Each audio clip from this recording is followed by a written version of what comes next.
Hello!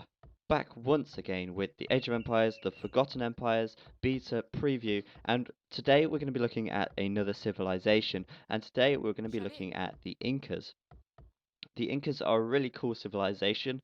I really like them, and as you can see, they're modeled on the Mayan and Aztec building set. They are a South American civilization, and they're going to be pretty fun, I think, to play with. Now, you've not been able to see this here because it's not a proper random map game, but as I go through their bonuses, you'll see what I mean. One of their bonuses is that they start with a turkey. Now, obviously, that's not happened because it's not a random map game, as I just said, but that is going to be a nice little start early game because you're going to be able to get your villagers gathering very early on if you don't find your sheep straight away, which often happens. So you've got a little turkey there to give you an extra little food boost early game. Another thing to notice as well is that, in fact, I'm going to get these upgrades now while we wait. Villagers get affected by blacksmith upgrades. So if you upgrade attack at the blacksmith, villagers will get extra attack as well, which is of course nice. Houses support 10 population, so let's just build a house here, and this is a really cool one because it's going to cut down on so much wood. Now obviously if you're Huns you don't have houses, and they're the only civilizations that get really a housing bonus. With the Incas though, that means that you're going to be able to build one house and it's going to support 10 population, as we're going about to see here. 55 instead of 5 population. So you're going to save 30 wood every time you build a house, which is going to be nice, and they're going to be able to support a lot of population very quickly. Also, buildings cost minus 20% stone. So, for instance, a castle, which we can't build yet, I'll show you that when we get to it, is obviously going to be a bit cheaper. Also, as a team bonus, farms build 50% faster, and that's going to be a nice little team bonus. It's not too overpowered, yeah, it's just a nice little bonus, really. Incas have access to all infantry. As I'm just going to advance us up to the castle age, actually.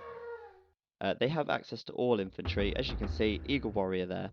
They have access all the way up to Champion and all the way up to Halberdier, and all the upgrades available at the blacksmith at the barracks there as well for them. Going to continue to upgrade here.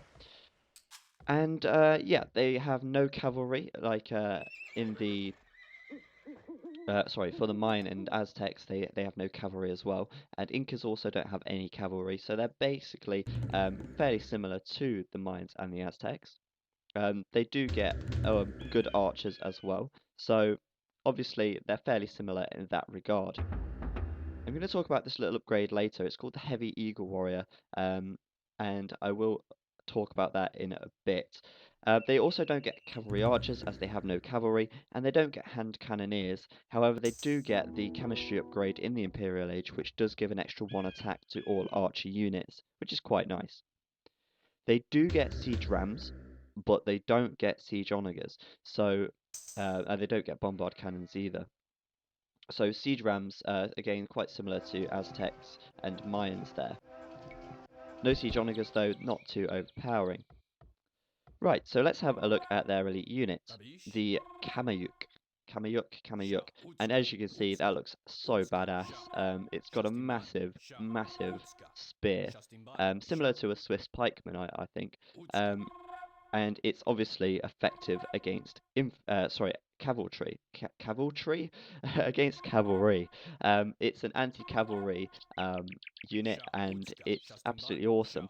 Now, something you can do, if you stick these on stand ground and patrol them like this, they're pretty much invincible to any cavalry unit. They just get absolutely decimated if they come too near. Stop them from that. And so they look pretty cool, as you can see. And I'm just gonna get all the upgrades so they get fully upgraded us to the Imperial Age, and stick these upgrades on.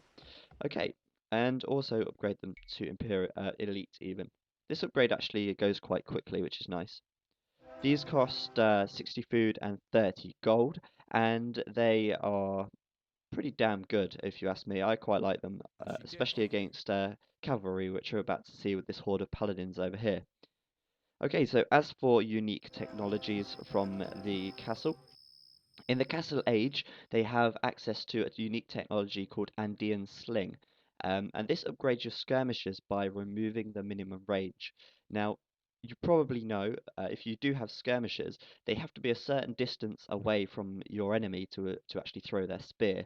Now, with this upgrade, that means that they don't actually have to be that far away. They can throw the spear at any range, and which is quite nice because late game or even yeah, well late game when you're using trash units, that's obviously going to help you out a little bit. I don't think it's too overpowered, and it could be nice to use. I don't think I'd be using it that much personally myself, though. Also, couriers, which means Eagle Warriors move 10% faster. Now, as we know, Eagle Warriors are quite fast unit anyway, and upgrading to make them faster will make them very ideal for raids. As we know, Eagle Warriors are fairly well protected against arrow fire, so using fast Eagle Warriors to run into your enemy's base to excuse me, take out take out some villagers um, would be quite a good thing, obviously. And blimey, I'm just about to die. Never mind.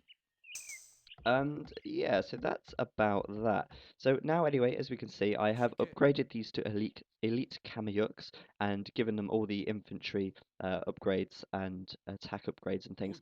And we're just going to send them in here. Now I'm going to send one in to begin with. And one Kameyuk versus two paladins. Just ignore that. I left green in there. So one Kameyuk, two paladins. Let's see how this goes.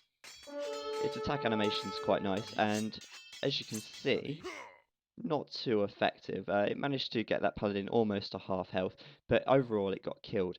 Now if we send in a group of these, and they do work better in groups, let's patrol them into here and lock this gate so they don't go through. Now if we patrol them in and we have a mass of them, they're going to take out the paladins fairly quickly, as you can probably imagine. Now let's go up against a larger force. I'll unlock this gate and lock this one and patrol them in. And let's see how many we can stand up to. Now we've got about 20 paladins on the map here, and these guys, because they have range, it means that the guys at the back can actually attack over the shoulders of the guys in front, which means that you've not got paladins just attacking the first line, you've got all of them attacking at the same time, giving them a group advantage, and I absolutely love that about these units. So let's send them in against these paladins and see how they can do here. As you can see, the ones at the back are still managing to attack, even though they're not in range of the paladins themselves. I don't know if we're going to actually win this or not, but as we all know, paladins are an extremely formidable unit. I'm really sorry, I've got a really bad throat today. And as we see, finally getting killed off there, but we were outnumbered, and we are aware that paladins are more expensive to build and more expensive to upgrade. So overall, the Kameyuk is a pretty good unit. If you mass them, they're going to be able to stand up to a hell of a lot of beating. Now I'm just going to build an Eagle Warrior so we can see the speed of that, and then I think we're about ready to finish. As we can see, the villagers do get these attack and defensive upgrades, which is going to make them great for sending in on the front line. Now, with all these defensive upgrades, you're going to be able to send villagers in to build a castle right up close to your opponent's base, and they're going to be able to be very resilient against arrow fire and melee attack, so you've got a higher chance of getting your castle up overall. Let's see how fast these Eagle Warriors move. That's fairly decent, isn't it? And also we have an extra upgrade here, the Heavy Eagle Warrior. It's like a upgrade before the Elite Eagle Warrior, which gives them an extra attack and defense, which is really nice actually. It's nice to have a middle stage available in the Castle Age to upgrade to. Okay, and finally, before we go, we're going to have a look at their wonder, and isn't that just amazing? I love the artwork that's gone into this, it's absolutely brilliant, and yeah, that pretty much concludes our look at the Incas. I hope you've enjoyed this, I hope you found it useful, and as ever, I hope you're looking forward to the release of Age of Empires, Forgotten Empires, as much as I am. Anyway, I've been Zach, and I'll see you next time.